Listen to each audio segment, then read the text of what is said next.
Hello students, welcome again. I hope आप सभी बहुत अच्छे हो and I am your mentor biology के लिए मैं आपको पढ़ाती हूँ and I am Anuradha Kashyap. So आज हम डिस्कस करेंगे एक बहुत ही इंपॉर्टेंट टॉपिक के बारे में, that is about the structure of testis. अगर आपने मेरी लास्ट की वीडियो देखी है तो उसमें मैंने मेल रिप्रोडक्टिव सिस्टम के बारे में आप सभी बच्चों को बताया है। मेल रिप्रोडक्टिव सिस्टम की जब हमने बात की थी तो हमने कहा था there are a pair of testis. थोड़ा सा हम अपने अकॉर्डिंग चलेंगे और हम सारी चीज़ें समझेंगे। आज मेरा मेन फोकस जो रहेगा वो हमारी टेस्टिस की स्ट्रक्चर के ऊपर रहेगा, तो इसलिए टेस्टिस एंड सेमनीफेरस ट्यूब्यूल जो है आज का हमारा टॉपिक रहने वाला है। First of all, last video में मैंने आपको बताया था that human male have pair of reproductive structure that is testis. Testis उसको हम बोलते हैं एंड टेस्टिस के अंदर ही साइट होती है जो रिस्पॉन्सिबल होती है स्पर्म फॉर्मेशन के लिए, जिसको बोला जाता है site for spermatogenesis, that is a seminiferous tubule. उसके बाद हमने कहा था कि यही स्पर्म जब बन जाते हैं तो ये ट्रैवल करते हैं वाया डक्ट सिस्टम, जिसमें बहुत सारी डक्ट्स इन्वॉल्व थी। अगर आपको याद हो, अगर किसी ने मेरा लेक्चर नहीं देखा है पहले वाला तो प्लीज़ वो देख लीजिएगा। मैं फिर जो डिस्क्रिप्शन बॉक्स है वहाँ पे लिंक इसका दे दूँगी, ठीक है। तो देखो, हमने डिटेल में डिस्कस किया था कि टेस्टिस होती हैं, फिर उनकी डक्ट होती हैं। डक्ट में हमने बात की थी रेटी टेस्टिस होती है, देन वासा डिफरेंशिया होता है, देन एपिडिडाइमस होती है, देन वासा डिफरेंशिया होती है। उसके बाद हमने कुछ ग्लैंड्स के बारे में डिस्कस किया था। मेल के पास 3 तरह की ग्लैंड्स होती है, जिसमें बेसिकली सैमिनल वेसिकल था। उसके बाद हमने प्रोस्टेट की बात की थी, फिर हमने बल्बो यूरिथ्रल ग्लैंड की बात की थी। सारा जब सिक्रीशन आता है तो वो यूरिथ्रा के थ्रू बाहर आ जाता है।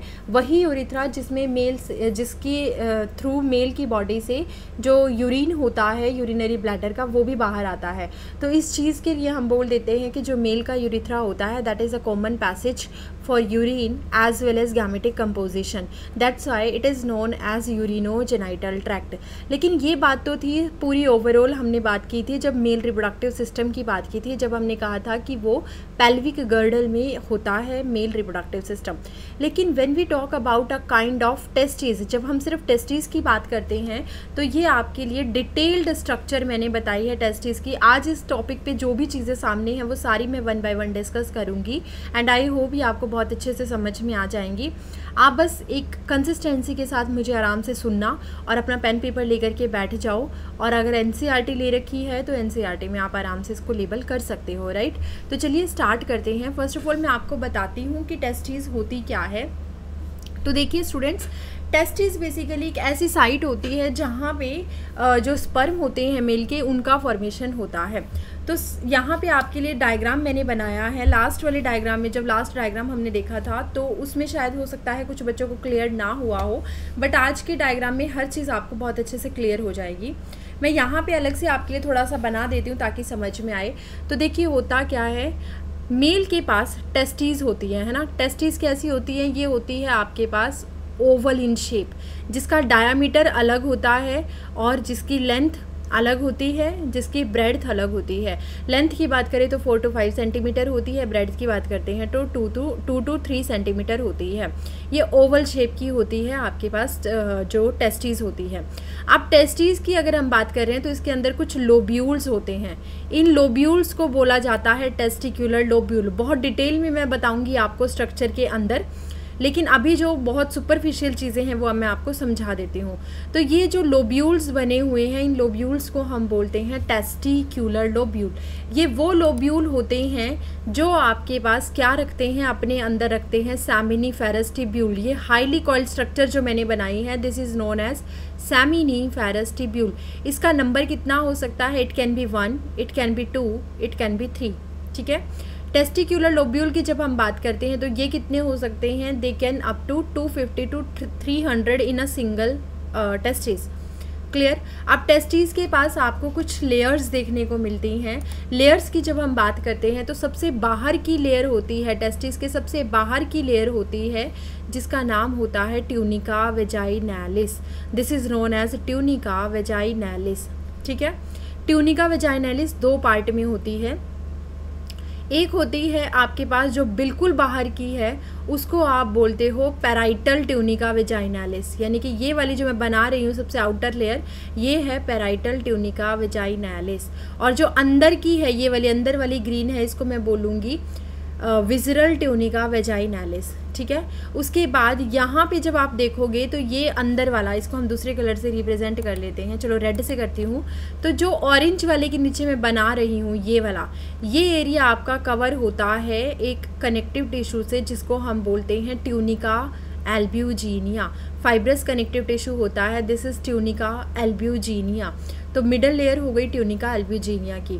अब आपके पास जो ये वेसिकल है, मतलब कि जो टेस्टिकुलर लोब्यूल हैं और जो सेमिनिफेरस ट्यूब्यूल है, इसके सराउंड में आपको एक और लेयर देखने को मिलेगी। अगर मैं बात करूँ यहाँ की, तो यहाँ अंदर की तरफ एक और लेयर मिलेगी आपको हर एक टेस्टिकुलर लोब्यूल के अंदर, जिसको हम क्या बोलते हैं, इसको हम बोलते हैं ट्यूनिका वेस्क्यूलोसा। इसको हम बोलते हैं ट्यूनिका वेस्क्यूलोसा। तो ये जो मैंने ब्लू वाली बनाई है, दिस इज़ द ट्यूनिका वेस्क्यूलोसा, ठीक है। अब इसके अंदर क्या प्रेजेंट है, this is your seminiferous tubule. Seminiferous tubule क्या है, this is the site for spermatogenesis, जहाँ पर स्पर्मेटोजेनेसिस यानी कि स्पर्म का फॉर्मेशन होना है। अब यहाँ से स्पर्म बनेंगे और ये स्पर्म आगे जाएंगे, स्ट्रेट ट्यूब में ओपन होंगे कुछ इस तरीके से। इन स्ट्रेट ट्यूब को हम बोलते हैं tubuli recti. In straight tube को हम बोलते हैं ट्यूबुलाई रेक्टाई। और यही स्ट्रेट ट्यूब आगे जाकर के ओपन होती हैं एक नेटवर्क ऑफ ट्यूब में। इस नेटवर्क ऑफ ट्यूब को बोला जाता है, इस नेटवर्क ऑफ ट्यूब को बोला जाता है रेटिटेस्टिस। ये क्रॉस सेक्शन में आपको सामने से सर्कुलर दिखाई दे रही हैं, इनको बोला जाता है रेटिटेस्टिस। तो ये जो ट्यूबुलाई रेक्टाई है ये कहाँ ओपन होती है, ये ओपन होती है रेटिटेस्टिस के अंदर। अब यही रेटिटेस्टिस आपके पास आगे जा कर के एक और सिस्टम से जुड़ती है जिसको हम बोलते हैं, एक और डक्ट से जुड़ती है जिसको हम बोलते हैं वासा इफ्रेंशिया। वासा इफ्रेंशिया नंबर में बहुत सारी होती हैं, 15 से 20 होती हैं। और ये वासा इफ्रेंशिया टेस्टिस को लीव कर देती हैं, मतलब कि टेस्टिस को छोड़ देती हैं, टेस्टिस से बाहर आ जाती हैं। तो इसको बोला जाता है वासा इफ्रेंशिया। अब ये वासा इफ्रेंशिया एक नेक्स्ट डक्ट में ओपन होती है जिसको हम बोलते हैं एपिडिडाइमस। और एपिडिडाइमस कुछ ऐसे होती है, ये रही आपकी एपिडिडाइमस। एपिडिडाइमस जो है ये सिर्फ और सिर्फ टेस्टिस को पोस्टीरियर पार्ट से कवर करती है। एपिडिडाइमस जो है वो आपकी टेस्टिस को पोस्टीरियर पार्ट से कवर करती है, आगे से कवर नहीं करती, पीछे से कवर करती है। और इस एपिडिडाइमस में भी आपको पोर्शंस दिखाई देंगे जिसमें आपके पास कुछ कॉइल्ड पोर्शन होते हैं इस तरीके से। तो ये क्या है, ये आपकी एपिडिडाइमस है।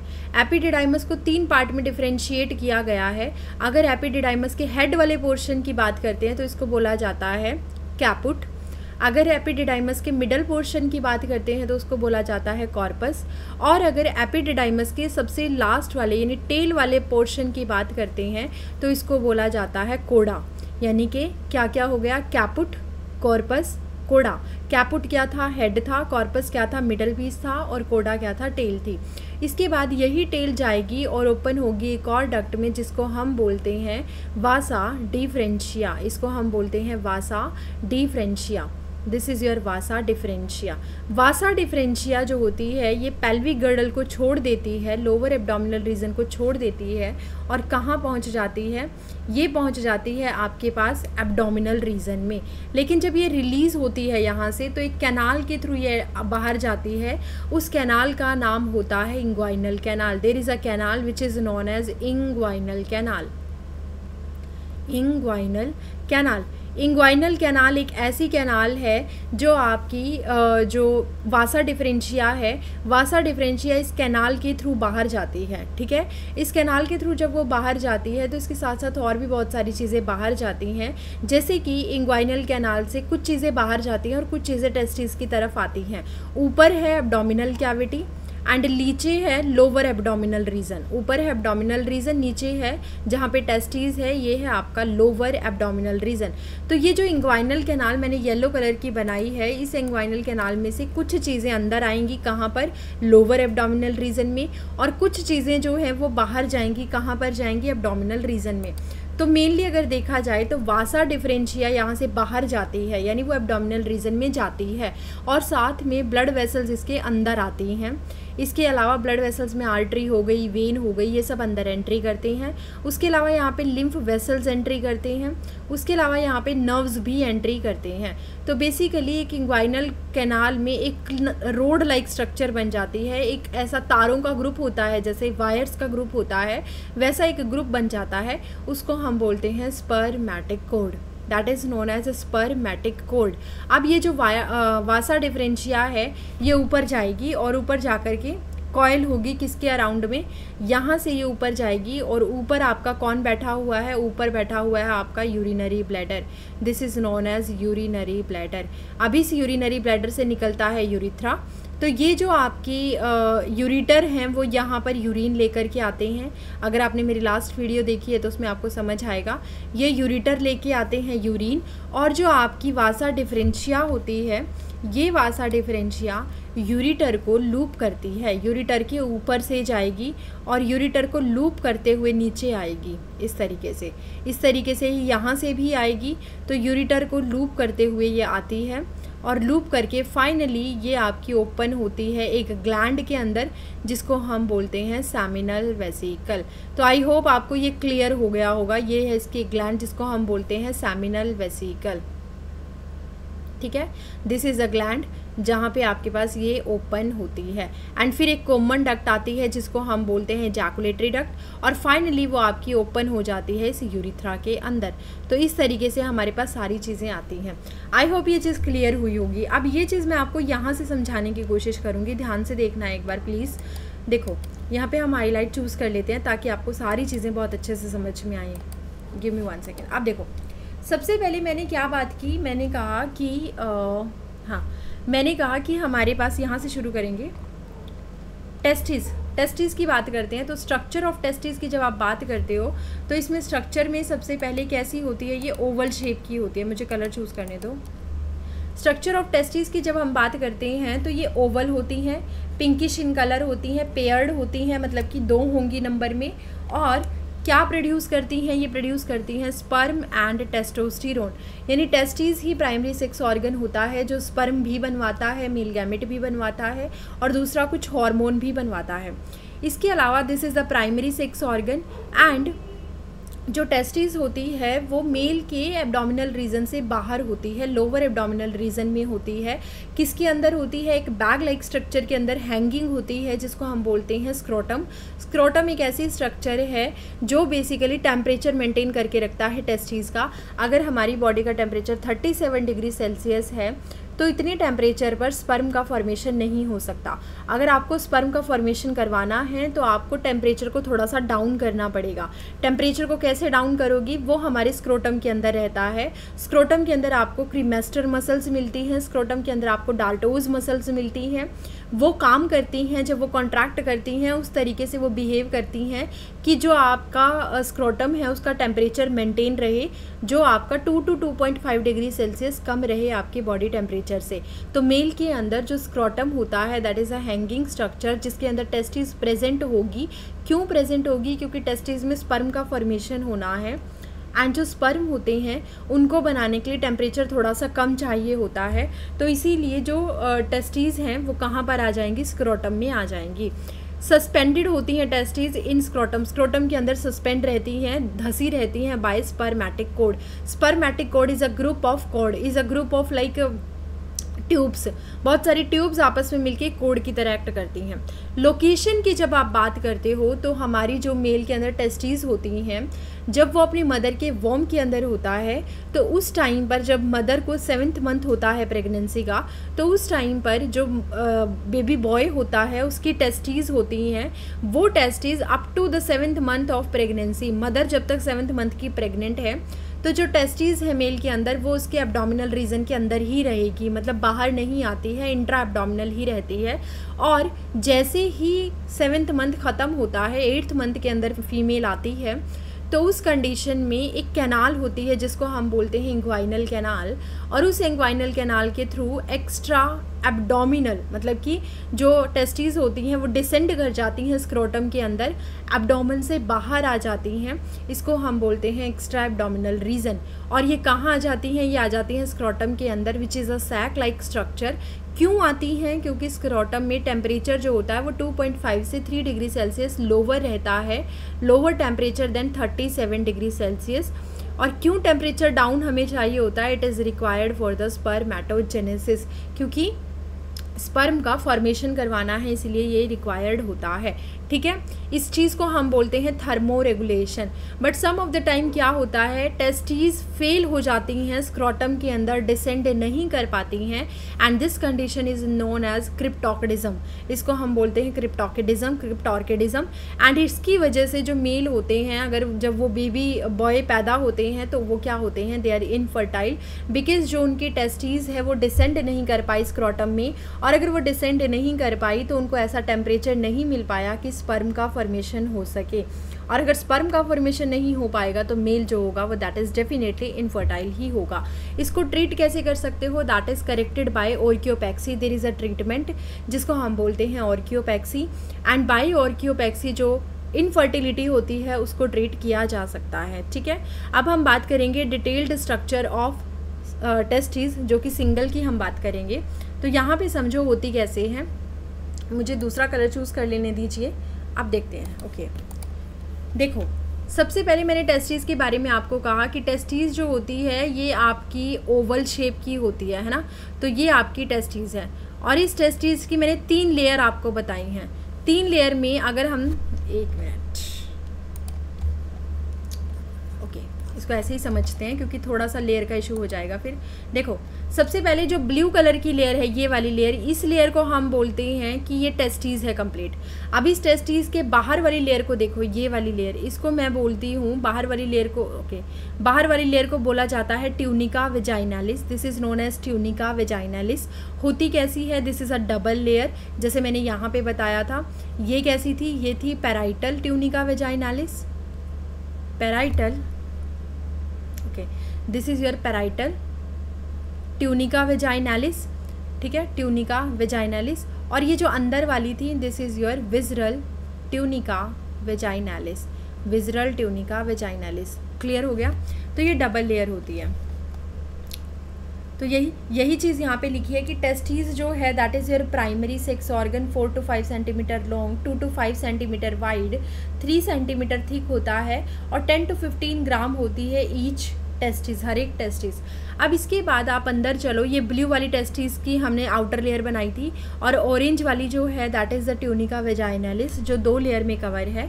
उसके अंदर अगर आप देखोगे तो उसके अंदर मैंने डॉटेड स्ट्रक्चर जो बना रखी है that is known as tunica albuginea, tunica albuginea. इसका मतलब मिडल लेयर क्या है? Tunica albuginea. उसके बाद अगर आप ध्यान से देखोगे तो ये जो है this is my testicular lobule, यानी कि यहाँ पर ये बने हुए हैं कंपार्टमेंट्स, इनको मैं बोलती हूँ टेस्टिक्यूलर लोब्यूल। ये कितने होते हैं नंबर में? 250 to 300 होते हैं, and they are for compartmentalisation. इनकी वजह से टेस्टिस जो होती है वो कंपार्टमेंट में डिवाइड होती है। इसमें होगा क्या, बेसिकली जो ये ट्यूनिका एल्ब्यूजीनिया है ये अंदर की तरफ क्या कर जाती है, इस तरीके से इन्वेड कर जाती है अंदर की तरफ। ट्यूनिका जो एल्ब्यूजीनिया है वो अंदर चली जाती है, तो इसको हम बोलते हैं कि in growth of tunica vaginalis, tunica vaginalis का अंदर की तरफ जाना, इसकी वजह से सेप्टा का फॉर्मेशन हो जाता है, जो कि टेस्टिस को 200 से 300 टेस्टिकुलर लोब्यूल में डिवाइड कर देता है। इतना समझ में आ गया? ठीक है। अब देखिए जो सबसे अंदर टेस्टिकुलर लोब्यूल है, इसके सराउंडिंग में आपको एक और लेयर मिल रही है ग्रीनिश कलर की, जिसको हम बोलते हैं ट्यूनिका ट्यूनिका वेस्क्यूलोसा, जो इसके सराउंड में आपको मिल रही है that is known as tunica vasculosa. अब ट्यूनिका वेस्क्यूलोसा के अलावा आप एक चीज़ और देखिए, ट्यूनिका वेस्क्यूलोसा के अंदर जो मैंने ब्लूइश कलर की स्ट्रक्चर बना रखी है ये वाली, इसको हम बोलते हैं seminiferous tubule. This is a highly coiled structure, ये रही, इसको हम बोलते हैं सेमिनिफेरस ट्यूब्यूल। और हर एक टेस्टिस के अंदर कितनी होती है? 1 to 3 in each testicular lobule, यानी कि एक टेस्टिस के अंदर करीबन 750 ये मैक्सिमम नंबर में हो सकती हैं। ठीक, एंड यही सेमिनिफेरस ट्यूब्यूल वो साइट होती है which is responsible for spermiogenesis, मतलब यहीं पे स्पर्मेटोजेनेसिस होगा, स्पर्म का फॉर्मेशन होगा। क्लियर? अब यहाँ से ये ब्लूइश कलर की स्ट्रक्चर जो है इसको हम बोलते हैं tubuli recti. This is known as tubuli recti. ये जो ब्लूइश कलर की स्ट्रक्चर आप देख रहे हो, ये ब्लूइश कलर की जो स्ट्रक्चर आप देख रहे हो, this is known as tubuli recti. अब ये ट्यूबुलाई रेक्टाई आगे जा कर के ये इस एरिया में ओपन होती है। इस एरिया में आपको सर्कुलर क्या दिखाई दे रहे हैं, क्रॉस सेक्शन में कुछ ट्यूब लाइक स्ट्रक्चर दिखती हैं जिनको हम बोलते हैं रेटी टेस्टिस। अब ये रेटी टेस्टिस आगे जाती हैं और ये ओपन होती हैं इस तरीके की डक्ट्स में जिनको बोला जाता है वासा इफ्रेंशिया, जो नंबर में कितनी हो सकती हैं 15 to 20। वासा इफ्रेंशिया, वासा इफ्रेंशिया क्या करती है, लीव कर देती है। किसको लीव कर देती है, ये लीव कर देती है टेस्टिस को, लीव टेस्टिस को ये छोड़ देती है, ठीक है। और आगे जाकर के ओपन होती है एक वाइड स्ट्रक्चर में, एक वाइड ट्यूब में, जिसको हम बोलते हैं एपिडिडाइमस। और अभी थोड़ी देर पहले मैंने आपको बताया था कि जो एपिडिडाइमस होता है हमारे पास, एपिडिडाइमस का नॉर्मली ये वाला ओके, एपिडिडाइमस का जो रीज़न है वो 3 रीज़न है। सबसे ऊपर के रीज़न को आप बोलते हो कैपुट, ये लिखा हुआ है कैपुट एपिडिडाइमस, हेड रीजन। उसके बाद जब आप थोड़ा और नीचे जाते हो, मिडल में जाते हो, तो इस रीजन को हम बोलते हैं कॉर्पस, तो ये रहा कॉर्पस एपिडिडाइमस। और इसके बाद जब आप और नीचे जाते हो तो this is known as tail, या फिर हम इसको बोलते हैं कोडा एपिडिडाइमस। आई होप इतना समझ में आया होगा। अब यहाँ से फिर बन जाती है आपकी कौन, इस यहाँ से शुरू हो जाती है आपकी वासा डिफरेंशिया। वासा डिफरेंशिया शुरू हो जाती है। तो ये जो स्ट्रक्चर आप देख रहे हो this is known as vasa differentia. Vasa differentia वापस ऊपर जाती है, this is your vasa differentia. ये वापस ऊपर जाएगी और वासा डिफरेंशिया एक कैनाल से निकलेगी। इस कैनाल को हम बोलते हैं, इस कैनाल को हम बोलते हैं इंग्वाइनल कैनाल। अब इस इंग्वाइनल कैनाल में ये वासा डिफरेंशिया तो इसको बाहर रिलीज़ कर देगी, बाहर चली जाएगी, एब्डोमिनल रीजन में चली जाएगी। लेकिन इसके साथ साथ और भी बहुत सारी चीज़ें आती हैं, जैसे कि स्पर्मेटिक कोड एक पूरा बनता है, एक जाल बनता है, ग्रुप बनता है, वायर्स की तरह ट्यूब का एक ग्रुप बनता है जिसको हम बोलते हैं स्पर्मेटिक कोड। उसके अंदर क्या क्या होता है, उसके अंदर वास डिफरेंस होता है, उसके अंदर ब्लड वेसल्स होती हैं, उसके अंदर लिम्फेटिक कैपिलरीज होती हैं, नर्व्स होती हैं और क्रीमेस्टर मसल्स होती हैं। तो ये चीज़ें आपको कहाँ देखने को मिलेंगी, ये चीज़ें मिलेंगी आपको, इसमें से कुछ चीज़ें तो बाहर की तरफ जा रही होंगी जैसे कि वासा डिफरेंशिया, कुछ चीज़ें अंदर आ रही होंगी जैसे कि blood arteries, lymphatic vessel, nerves, ये सारी चीज़ें अंदर की तरफ आ रही होंगी। Inguinal canal is very very important, क्योंकि through this vas deferens enters into abdomen. ये एब्डोमेन में जाती है यहाँ से, और एब्डोमेन में जाने के बाद यहाँ पे ये यूरिटर को लूप करके बाहर आती है और फिर यूरिथ्रा में आकर के मर्ज हो जाती है। तो यहाँ पे जो आपके स्ट्रक्चर में स्पर्म बने, सपोज यहाँ पे स्पर्म बने सामनीफेरस ट्यूब्यूल में, वो स्पर्म एंट्री करेंगे ट्यूबुलाई रेक्टाई में। मैं इसके लिए सीरीज़ लिख देती हूँ, ठीक है।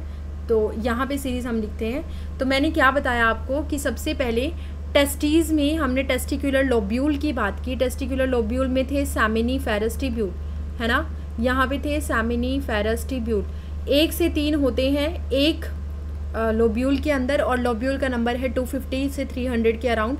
तो ओवरऑल सेमिनीफेरस ट्यूब्यूल हो गई 750 maximum number. This is a site for spermatogenesis.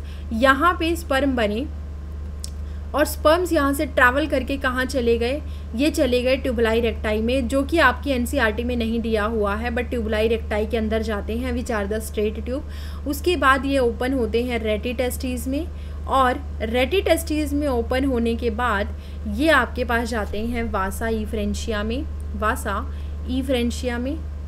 और वासा इफ्रेंशिया में ओपन होते हैं, उसके बाद ये आगे जाते हैं कहाँ पर, वासा इफ्रेंशिया में जाने के बाद जाते हैं ये एपिडिडाइमस में। एपिडिडाइमस के तीनों पार्ट को क्रॉस करेंगे, एपिडिडाइमस तीनों पार्ट को क्रॉस करेंगे, हेड को, फिर मिडल पीस को, फिर टेल को, और फाइनली पहुँच जाएंगे वासा डिफरेंशिया। फाइनली पहुँच जाएंगे वासा डिफरेंशिया। और वासा डिफरेंशिया में पहुंचने के बाद ये आगे जाएंगे इजैकुलेटरी डक्ट में। इजैकुलेटरी डक्ट जो कि आपने मेरे लास्ट वाले लेक्चर में पढ़ी होगी, जब मैंने आपको पूरा मेल रिप्रोडक्टिव समझाया था, सिस्टम समझाया था। और इजैकुलेटरी डक्ट के बाद ये फाइनली जाएंगे यूरिथ्रा में। यूरिथ्रा में भी ये अलग अलग यूरिथ्रा से पास करेंगे, मेम्ब्रेनस यूरिथ्रा, पिनाइल यूरिथ्रा, वहाँ से प्रोस्टेटिक यूरिथ्रा, वहाँ से पास करेंगे, एंड फाइनली ये पहुँच जाएंगे यूरिथ्रल मिएटस में। Urethral meatus is the opening जहाँ से स्पर्म जो हैं वो बाहर चले जाएंगे, एग्जिट। है ना। तो ये था पूरा। अब स्पर्म का यहाँ पे बनना और यहाँ से लेकर ये पूरा पाथवे फॉलो करके एग्जिट होना, एग्जिट होने की कंडीशन को हम बोलते हैं, अगर ये फीमेल की बॉडी के अंदर नहीं हो रहा है या फिर अगर हो भी रहा है तो हम उसको बोलते हैं ejaculation. This is known as ejaculation, ठीक है। और जब ये फीमेल के वेजाइना के अंदर डिपॉजिट हो जाता है, वहाँ पर अगर हम इसको इजैकुलेट करता है कोई male during the sexual intercourse, तब हम इसको बोलते हैं इनसेमिनेशन। इनसेमिनेशन, इन का मतलब इनसाइड, सैमिनेशन का मतलब सीमन। मतलब सीमन को आप क्या कर रहे हो, इनसाइड कर रहे हो। सीमन में क्या क्या चीज़ें आती हैं? सीमन में दो चीज़ें आती हैं आपके पास। एक तो होता है सेमिनल प्लाज्मा। सेमिनल प्लाज्मा क्या होता है? सेमिनल प्लाज्मा जो मेल की 3 ग्लैंड्स थी उनका सिक्रीशन होता है, सेमिनल प्लाज्मा। और दूसरा होता है स्पर्म। इन दोनों को मिलाकर के हम बोलते हैं सीमन। और फिर ये आपकी पूरी बात बनती है इंसेमिनेशन। हर एक इजैकुलेशन के टाइम पे 3 to 4 ml इजैकुलेट होता है। और 1 ml की अगर मैं बात करूँ, ध्यान से सुनना, अगर 1 ml की बात करते हैं, इन 1 ml कितने मिलियन स्पर्म होते हैं? 100 मिलियन स्पर्म। तो 3 to 4 ml में कितने होंगे स्टूडेंट्स? 3 to 4 ml में होंगे बेसिकली 300 to 400 मिलियन स्पर्म, ठीक है। अब एक स्टेटमेंट है इस चीज़ के लिए, 300 to 400 मिलियन स्पर्म होंगे। इसमें एक बात याद रखना आप बच्चों कि देखो मैंने कहा कि स्पर्म जो हैं वो 300 to 400 मिलियन होंगे, है ना। कितने ml में? 3 to 4 ml में। स्पर्म कितने में? 3 to 4 ml में।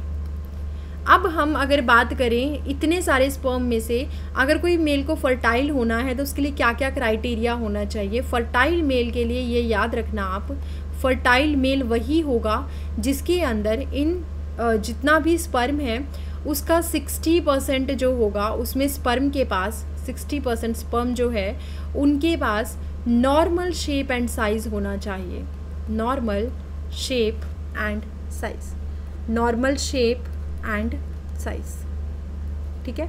और जो बाकी का 40% बच गया मैं उसकी बात नहीं करूँगी।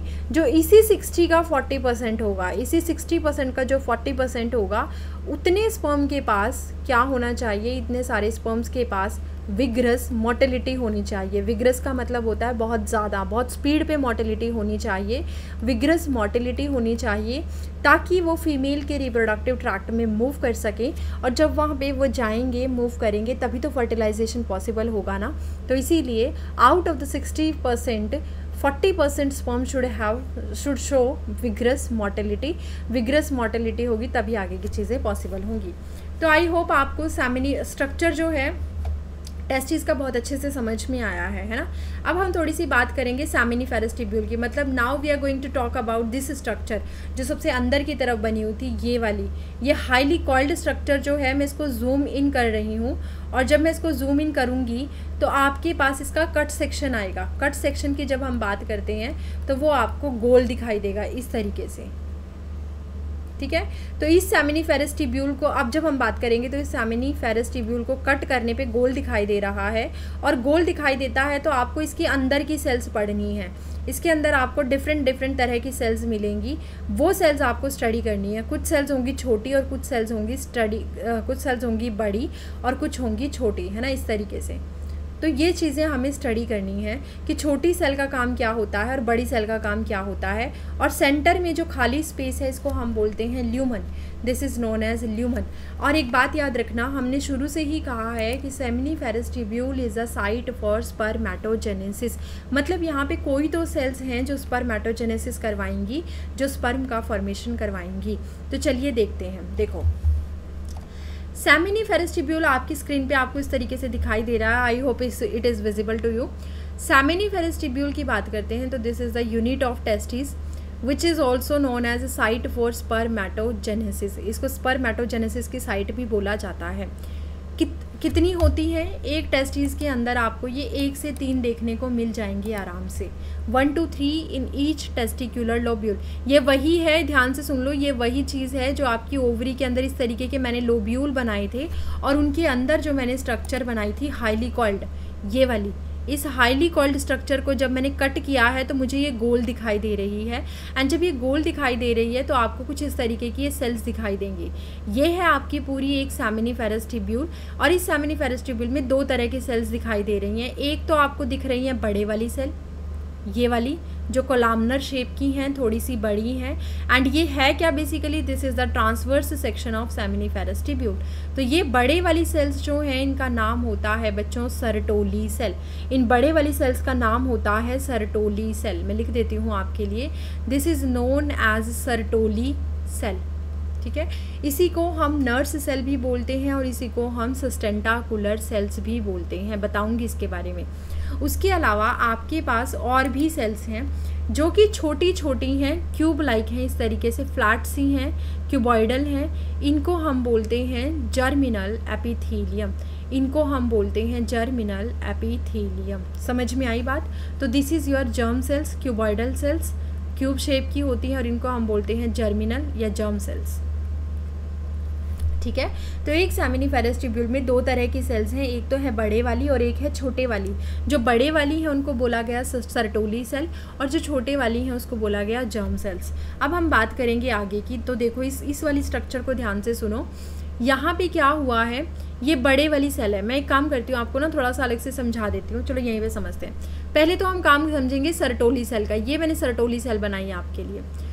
सर्टोली सेल को और क्या बोलते हो, इसका दूसरा नाम होता है नर्स सेल, तीसरा नाम क्या होता है सस्टेंटाकुलर सेल। होती क्या है, these are the modified columnar epithelium. थोड़ी सी बड़ी सेल्स होती हैं, मॉडिफाई होती हैं, इसीलिए इनको हम बोलते हैं मॉडिफाइड कोलामनर एपिथेलियम।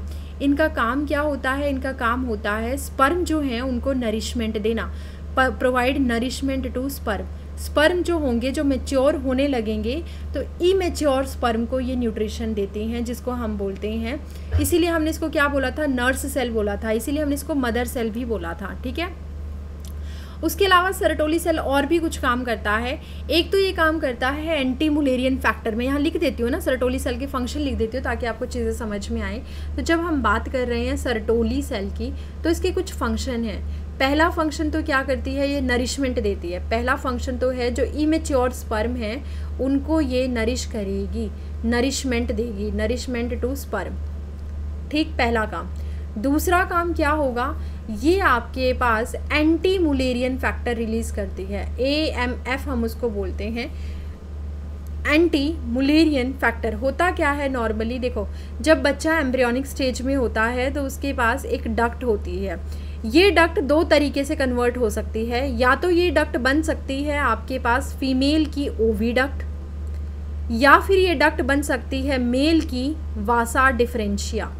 अब अगर आपके पास XX क्रोमोसोम है तो उस कंडीशन में तो फीमेल है, तो फीमेल के अंदर ये वाली डक्ट जिसको हम बोलते हैं मुलेरियन डक्ट, जिसको हम बोलते हैं, एक डक्ट होती है नॉर्मली एम्ब्रियोनिक स्टेज में, वॉल्फियन डक्ट हम उसको बोलते हैं।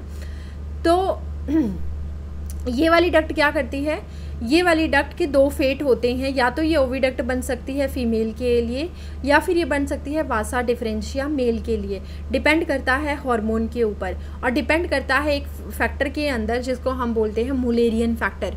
अब फीमेल जो है, फीमेल के अंदर ये ओविडक्ट किस में कन्वर्ट होगी, फीमेल के अंदर ये डक्ट किस में कन्वर्ट हो जाएगी, ओविडक्ट के अंदर। तो इस डक्ट को फीमेल में एम्ब्रियोनिक स्टेज में बोला जाता है मुलेरियन डक्ट, मुलेरियन डक्ट। लेकिन हम तो बात कर रहे हैं सर्टोली सेल की मेल के अंदर। मेल के अंदर हमें ओविडक्ट नहीं बनवानी है, इसीलिए हम क्या करेंगे, हम मुलेरियन डक्ट को बनने से रोकेंगे। उस चीज़ के लिए आप एक फैक्टर सर्टोली सेल एक फैक्टर बनाती है जिसको बोलते हो एंटी मुलेरियन फैक्टर। वो क्या करता है, वो फैक्टर जिसको हम AMF बोल रहे हैं, ये AMF आएगा और मुलेरियन डक्ट पे नेगेटिवली काम करेगा और इसको क्या कर देगा, मुलेरियन डक्ट को बनने से रोक देगा, यानी ओविडक्ट नहीं बनेगी। अब क्या बनेगी, अब बनेगी वासा डिफरेंशिया। तो ये काम भी किसका था, ये काम भी आपके पास जो डक्ट का है, जो आपकी मेल के अंदर वासा डिफरेंशिया बनवानी है, वो उसको भी कौन बनवाएगा, उसको बनवाएगी आपके पास सर्टोली सेल। उसके अलावा सर्टोली सेल का और काम क्या होता है, सर्टोली सेल का तीसरा काम होता है एंड्रोजन बाइंडिंग प्रोटीन, ABP। आप देखो एंड्रोजन बाइंडिंग प्रोटीन, इस चीज़ को समझना थोड़ा सा। सपोज कर लो ये आपकी सेमिनिफेरस ट्यूब्यूल थी, यहाँ पे सर्टोली सेल हैं और यहाँ पे ये जर्म सेल्स हैं, ठीक है। अब ये जर्म सेल्स जो हैं ये क्या बनाएंगी, ये बनाएंगी आपके पास बेसिकली ये जर्म सेल्स क्या बनाएंगी, ये जर्म सेल्स बनाएंगी आपके स्पर्म, है ना। इन्होंने मान लीजिए स्पर्म बना दिया। अब ये स्पर्म जो थे, ये स्पर्म को मैच्योर होना है, इमेच्योर स्पर्म है ये, और ये पूरी प्रोसेस भी एक हार्मोन के रिस्पॉन्स में हुई है जिसको हम बोलते हैं टेस्टोस्टेरोन। लेकिन जो टेस्टोस्टेरोन होता है ना, अगर आपने ध्यान से देखी हो मेरे पीछे वाले डायग्राम को, तो मैंने जब ओवरी बनाई जब मैंने टेस्टीज बनाई थी, तो टेस्टीज के अंदर मैंने इस तरीके से टेस्टिक्यूलर लोब्यूल बनाया था और इसमें मैंने सेमिनिफेरस ट्यूब्यूल बनाई थी, है ना। तो ये तो थी सेमिनिफेरस ट्यूब्यूल, लेकिन जो इसके आसपास का ये पोर्शन आप देख रहे हो, इस पोर्शन को हम बोलते हैं इंटरस्टिशियल स्पेस, ठीक है। इस इंटरस्टिशियल स्पेस में आपको एक काइंड ऑफ सेल्स मिलती हैं जिनको हम बोलते हैं Leydig cell. This is known as Leydig cell. और अब इस लीडिग सेल का काम होता है, एक काम होता है, चलो एक काम करती हूँ मैं ना, आपके लिए अलग से ही बनाती हूँ, आपको बच्चों को थोड़ी सी कन्फ्यूज़न ज़्यादा हो जाती है, फिर मेरा मन नहीं मानता। तो एक काम करते हैं, हम इसको थोड़ा सा अलग समझाती हूँ, मैं आपको पूरा ही समझा देती हूँ। सपोज़ कर लो ये आपके पास क्या है, ये है हमारे पास एक टेस्टिक्यूलर लोब्यूल मैंने लिया है। इस टेस्टिक्यूलर लोब्यूल में सपोज़ करो ये तो जो है सेमिनिफेरस ट्यूब्यूल है, और ये सेमिनिफेरस ट्यूब्यूल का मैंने कट सेक्शन लिया हुआ है, ट्रांसवर्स कट सेक्शन, ठीक है। तो ये इसके अंदर क्या रखे हुए हैं, इसके अंदर ये है सेमिनिफेरस ट्यूब्यूल। मान लेते हैं 3 सेमिनिफेरस ट्यूब्यूल, मैं 3 लेके चल रही हूँ। Suppose we have 3 seminiferous tubule, समझाने के लिए, है ना। तो हमारे पास 3 सेमिनिफेरस ट्यूब्यूल हैं। अब इन सेमिनिफेरस ट्यूब्यूल में आपको पता है हमारे पास 2 तरह की सेल्स हैं। एक तो है बड़े वाली सेल्स जिनको हमने बोला है सर्टोली सेल का अलग से काम है, और दूसरी सेल्स हैं जो छोटे वाली सेल हैं जिनका काम है स्पर्म का फॉर्मेशन करना, तो इसको हम बोलते हैं जर्म सेल्स। मान लीजिए सर्टोली सेल की जब हमने बात की, तो सर्टोली सेल के जो पूरा सेमिनिफेरस ट्यूब्यूल है इसके सराउंडिंग में जो आपको स्पेस दिखाई दे रहा है, दिस इज इंटरस्टिशियल स्पेस। और ये पूरा डायग्राम जो मैंने बनाया है ये किसका है, this is about testicular lobule, और इसके अंदर ये क्या है, these are the seminiferous tubule, ठीक है। 3 चीज़ें क्लियर हो गई। इंटरस्टिशियल स्पेस में बहुत सारी चीज़ें होती हैं। इंटरस्टिशियल स्पेस में आपको ब्लड वेसल्स देखने को मिल जाएंगी, आपको लिम्फ वेसल्स देखने को मिल जाएंगी, आपको नर्व्स देखने को मिल जाएंगी। उसके अलावा आपको अ काइंड ऑफ सेल्स भी देखने को मिलती है जिसको हम बोलते हैं लीडिग सेल। ये वाली सेल्स भी आपको देखने को मिलेगी। कहाँ मिलेगी, इंटरस्टिशियल सेल में। इसको हम बोलते हैं लीडिग सेल। ध्यान से सुनते जाओ, दिस इज़ योर लीडिग सेल। इस लीडिग सेल प्रेजेंट कहाँ पर है, ये लीडिग सेल प्रेजेंट है इस स्पेस के अंदर, इंटरस्टिशियल स्पेस के अंदर। इसीलिए हम इसको और क्या बोलते हैं, इसको हम बोलते हैं interstitial space. This is also known as interstitial space. और इंटरस्टिशियल स्पेस के अंदर सेल्स प्रेजेंट है इसलिए बोली जाती हैं इंटरस्टिशियल सेल्स। इसको हम बोलते हैं इंटरस्टिशियल सेल्स, ठीक है। तो this is your interstitial cells. अब यहाँ पर ये इंटरस्टिशियल सेल क्या करती हैं, एक हार्मोन रिलीज़ करती हैं जिसको बोलते हो एंड्रोजन। एंड्रोजन एक ऐसा हार्मोन है जो आपका रिस्पॉन्सिबल होता है मेल के सेकेंडरी सेक्सुअल कैरेक्टर के लिए। एंड्रोजन का दूसरा नाम हम यहाँ पे क्या ले सकते हैं, टेस्टोस्टेरोन। ये बना कौन रही हैं, लीडिग सेल बना रही हैं। कहाँ बना रही हैं, सेमिनिफेरस ट्यूब्यूल के बाहर बना रही हैं। अब मान लीजिए यहाँ पे ये टेस्टोस्टेरोन की कंसंट्रेशन हाई हो गई है ना। अब ये टेस्टोस्टेरोन जो है, ये टेस्टोस्टेरोन अंदर जाएगा, किसके अंदर जाएगा, सेमिनिफेरस ट्यूब्यूल के अंदर जाएगा, टेस्टोस्टेरोन अंदर जाएगा। लेकिन टेस्टोस्टेरोन जो होता है ना, ये कैसा होता है, ये आपके पास होता है, testosterone is a steroidal hormone. और ये सेमिनिफेरस ट्यूब्यूल की जो लेयर है ये भी प्लाज्मा मेम्ब्रेन की बनी हुई है, यानी ये भी लिपिड की है एक तरीके से, ये भी नॉन पोलर है। और स्टीरॉयडल जो टेस्टोस्टेरोन है ये भी नॉन पोलर है। तो दोनों ही नॉन पोलर हैं, ठीक है। ये भी नॉन पोलर है और ये वाली जो प्लाज्मा मेम्ब्रेन है सेमिनिफेरस ट्यूब्यूल की या जर्म सेल्स की, वो सारी क्या है, नॉन पोलर हैं। तो दोनों क्या हैं, सेम नेचर के हैं, इसलिए टेस्टोस्टेरोन ईजिली अंदर चला जाएगा। लिपिड के हैं दोनों, तो दोनों अंदर चले जाएंगे। टेस्टोस्टेरोन अब अंदर आ गया। अब अंदर जो है, अंदर आपकी जर्म सेल्स जो हैं वो क्या बना रही हैं, वो स्पर्म्स बना रही हैं। अब वो स्पर्म बनाएंगे। स्पर्म किसके प्रेजेंस में बन रहा है? टेस्टोस्टेरोन के प्रेजेंस में बन रहा है। कैसे बन रहा है? By the process of spermatogenesis. लेकिन एक बात सोचो, अगर टेस्टोस्टेरोन बाहर से अंदर आ सकता है तो टेस्टोस्टेरोन अंदर से बाहर भी तो जा सकता है ना।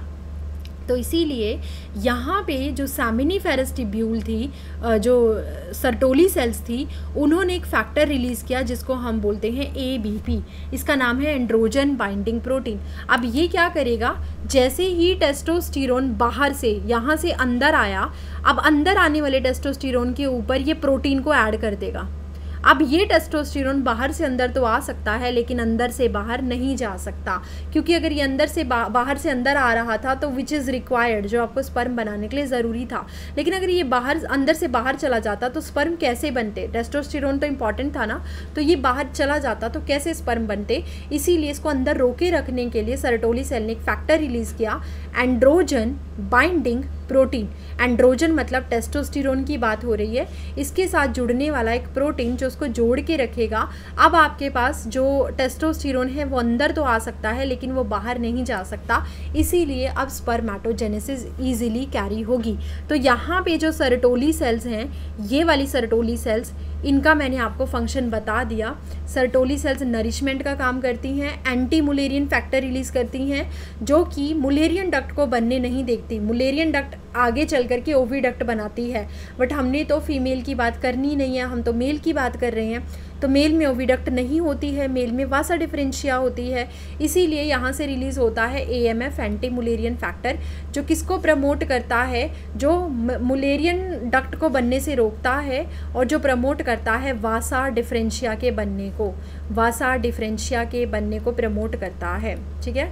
और तीसरा हमने बताया, ये रिलीज़ करती है एंड्रोजन बाइंडिंग प्रोटीन, जिसकी वजह से एंड्रोजन जो है, टेस्टोस्टेरोन जो है, वो अंदर तो आ सकता है लेकिन बाहर नहीं जा सकता, which is responsible for spermatogenesis.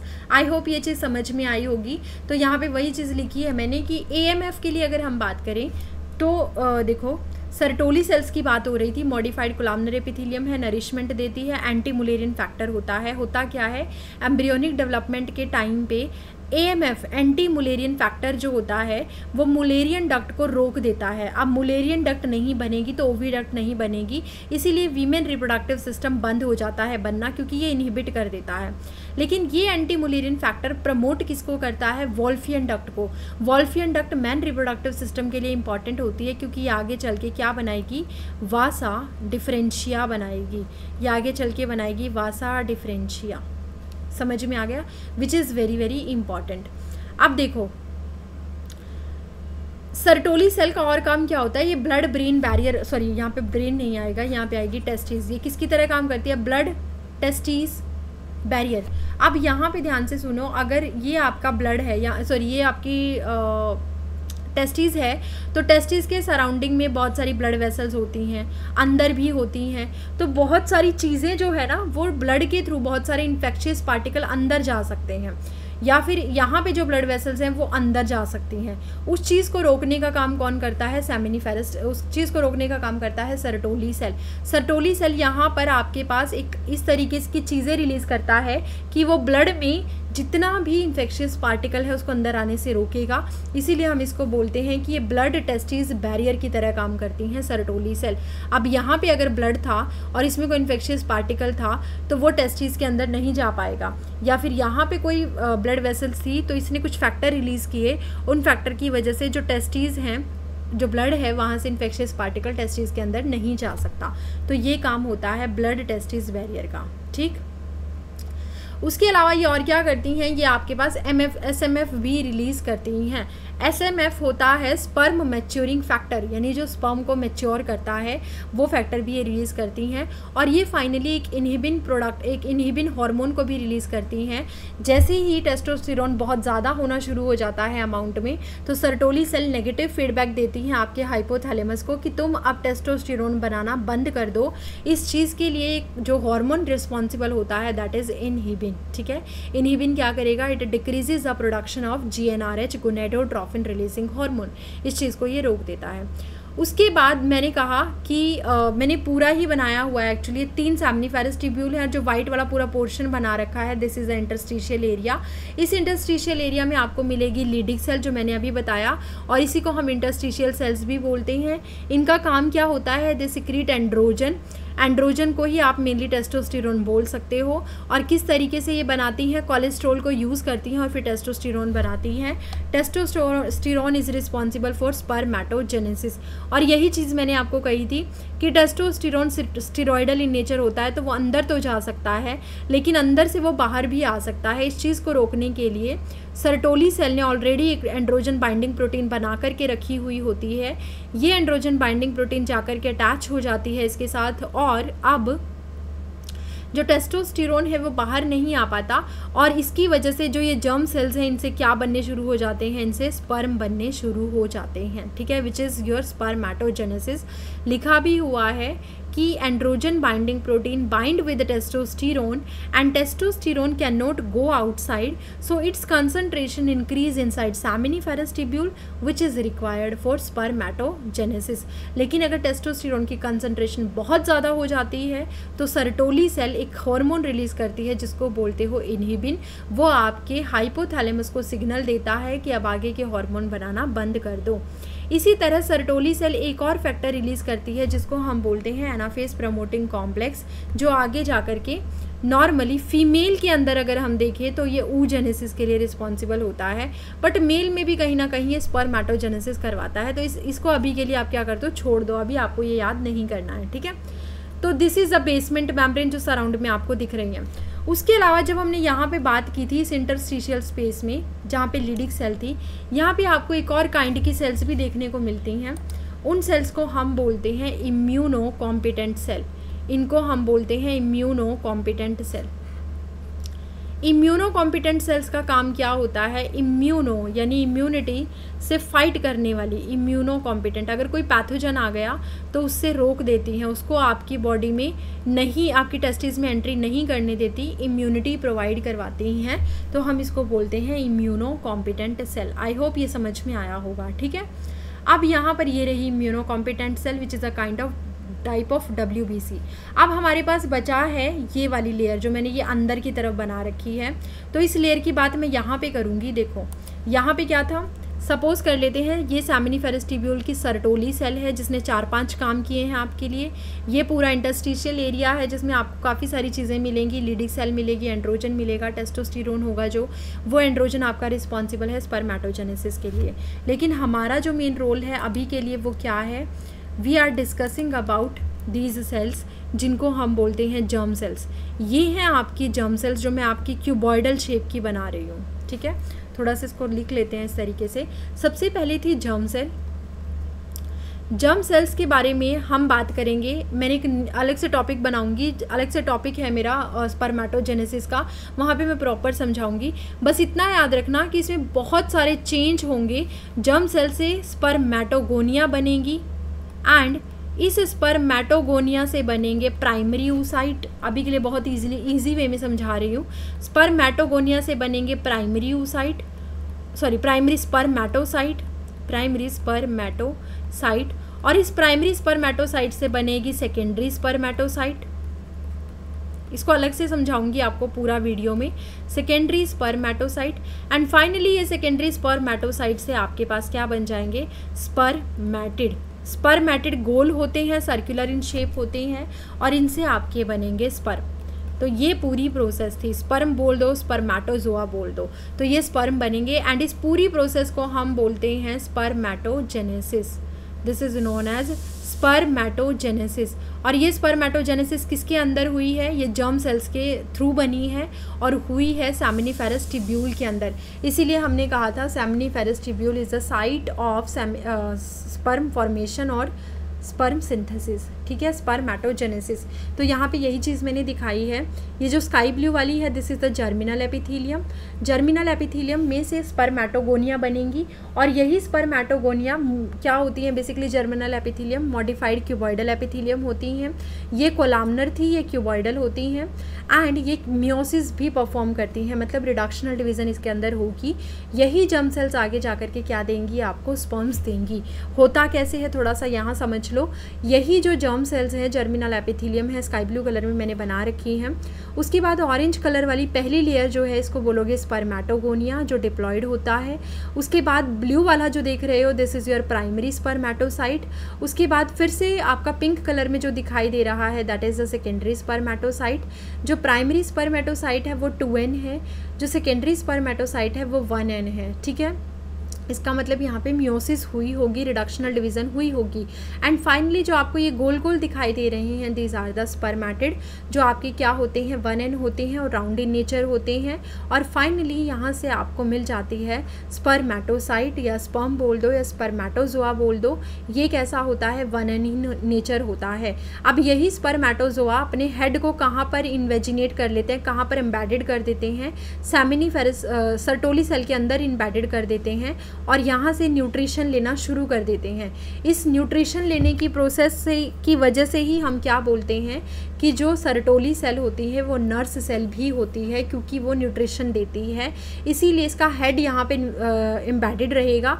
जैसे ही ये स्पर्म मैच्योर हो जाते हैं तो ये यहाँ से रिलीज़ आउट होकर के ल्यूमन के अंदर आ जाते हैं और इस प्रोसेस को हम बोलते हैं स्पर्मिएशन।